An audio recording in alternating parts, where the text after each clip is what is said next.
కర్నూలు జిల్లా తుగిలమ్మని అమలాబాద్ గ్రామంలో ఒక పల్లెటూరులో నా ఒక ఇల్లు. మా పూర్వం అంటే మా నానమ్మ కురువు చిన్నమ్మ అంటారు. కురువు చిన్నమ్మ పక్కనే గురప్పనే పెద్ద ఆయన గురప్ప అనే పెద్ద ఆయనకి మా నానమ్మ అన్న చెల్లెలుగా ఉండి అలా ఉండి అప్పుడు ఆ ఊరాకిలి కట్టేటప్పుడు కూడా 1950లో ఈ ఊరాకిలి కట్టారు. ఆ ఊరాకిలిను తర్వాత మా ఇల్లు ఒకేసారి అది ఒకటే టైంలో కట్టారు. నేను పుట్టి పెరిగింది ఇదే ఊళ్ళో, ఇదే ఇల్లే.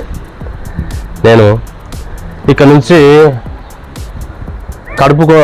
బతుకు కోసం కడుపు తిప్పుల కోసం నేను విజయవాడ వలస వెళ్ళిపోయాను నా భార్య పిల్లలతోన.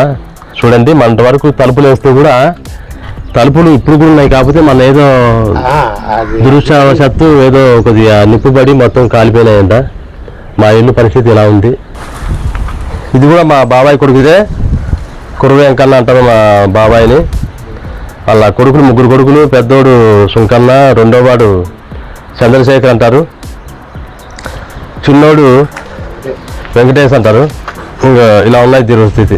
ఇప్పుడు ఎవరంతా వాళ్ళు వలసపోయి దీనస్థితి అలా ఉంది.